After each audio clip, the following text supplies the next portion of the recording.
Hey everyone, and welcome back to Plowbender's Custom Creations. Today we're going to be taking a look at my custom 1/64 scale Lacko Trucking and Transport Peterbilt 359 with covered wagon.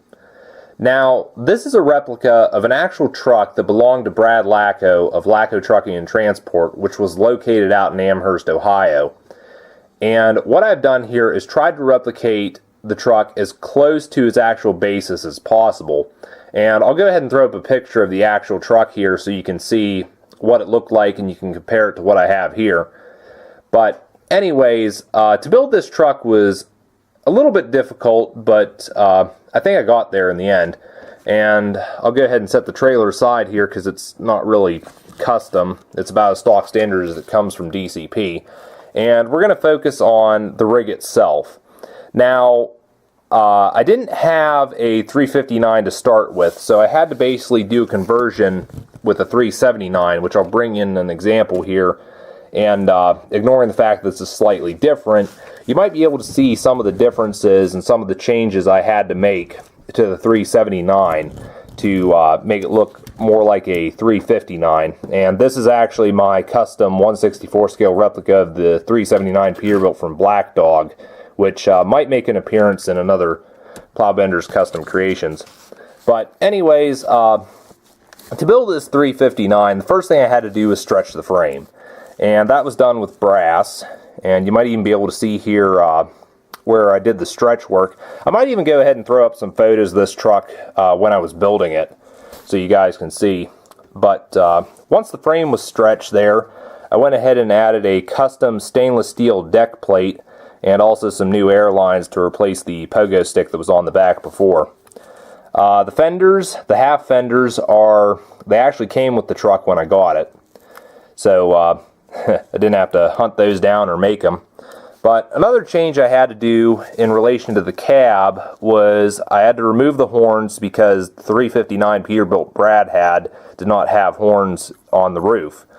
Also, I wanted a better looking visor, so I replaced the 379 visor with a visor off of a Kenworth W900 and a little bit of paint there on one of the supports on the windshield just to give it more of a 359 look. In terms of the grille, the headlights were modified and painted a little bit, and also the grille itself, that's just a little sticker I added on there to give it more of a look like the actual grating that the grille had. The bumper, because I couldn't find one, I had to make one, and this is made from styrene, custom cut and shaped. And I would have preferred more of a chrome look on this, but the aluminum metallic look was the best I could do at the time. So, I mean, it's not perfect, but I personally am satisfied with it. And even though I added the bumper on, the hood still does open, and of course it's got a cat-powered engine just like the actual truck. And had to go ahead and paint turn signals on, I think these are turn signals, they might just be marker lights, on the fenders. Another modification I did was the 359 steps sat higher up than the 379. And there was also air tanks on these steps as well. I think they were air tanks. I might be wrong on saying that. But those had to be removed and the steps had to be moved up. And yeah, gave it a more accurate look. Just noticing here, I did paint these air cleaners. The black had to be painted on them. But also, the truck needed custom-made fuel tanks, and I actually purchased these from Ray over at custombuildtrucks.com. I'll leave a link to his website if you want to go check him out. I'm not sponsored by him or anything, just, you know, figured I'd mention that that's where I got these tanks in case anyone else is interested in some for their custom trucks. Another thing I did was the exhaust. The exhaust needed to be modified because the stacks originally went the whole way down, and they didn't look right. So what I did here was I built a new mount for them, and I believe I made this out of coat hanger wire, cleaned it up, shined it up, and it really didn't turn out too bad. I was quite impressed with it. But let's see, what else?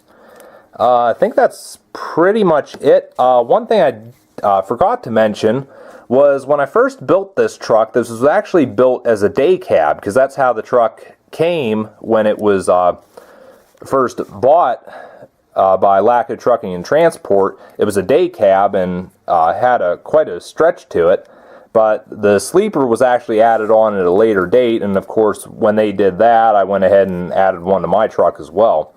The only thing that's really missing on this rig is the Lacko decals on the doors. Something I didn't get around to. I'd still like to put them on at some point, but it's just something I haven't done at this time. But overall, I mean, considering it's basically a 379 converted into a 359, I think I came pretty close, if not right on the money. But in terms of the trailer, as I said, it's pretty much as it comes from DCP. The only modification I did to this was remove the toolboxes because the actual truck or trailer didn't have them. But anyways, yeah, there's my look at the custom Lacko Trucking and Transport Peterbilt 359 with covered wagon that I built.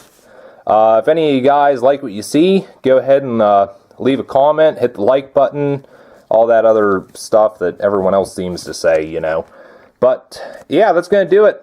I'll see you guys again in another Plowbender's Custom Creations. Take care, everyone.